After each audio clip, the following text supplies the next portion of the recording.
যারা কক্সবাজার কিংবা কুয়াকাটা বেড়াতে আসবেন, অনেকেই বেড়াতে আসি, বিশেষ করে ছেলে কিংবা মেয়ে, কাপল কিংবা জুটি বা সিঙ্গেল যারাই ঘুরতে আসবেন, বি কেয়ারফুল।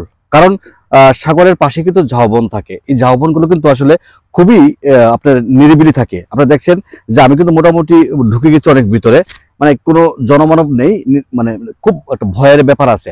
তো যারা আসবেন তারা কিন্তু খুব কেয়ারফুলি, বিশেষ করে একা কখনো ঝাউবনের ভেতরে ঢুকবেন না।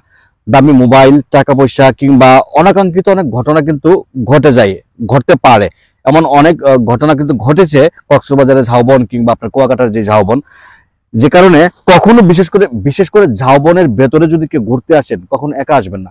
কারণ উৎপেতে বসে থাকে অনেক ছিনতাইকারী, উৎপেতে বসে থাকে অনেক দুর্বৃত্তকারী, যারা নাকি একা কাউকে পেলেই কিন্তু চেষ্টা করে আপনার আক্রমণ করার জন্য, কিংবা দামি মোবাইল কিংবা টাকা পয়সা নিয়ে যাওয়ার জন্য, কিংবা আপনার যদি সাথে যদি আপনার ওয়াইফ কিংবা আপনার বান্ধবী যদি থাকে, অকারেন্স ঘটানোর জন্য কিন্তু তারা চেষ্টা করে। তো এই কারণে কখনো ঝাউবন দেখতে কার না মন চাই, অবশ্যই মন চাই, কিন্তু ঝাউবনে একা আসবেন না, ঘুরতে আসবেন না। আমি আসলে অনেক ভিতরে এসে পড়ছি, আমি রাস্তা খুঁজতেছি যাওয়ার জন্য, আবার নদীর পাড়ে যাওয়ার জন্য। মানে সব দিক দিয়ে কিন্তু আসলে এলোমেলো, সম্ভবত এদিকেই হবে, সম্ভবত।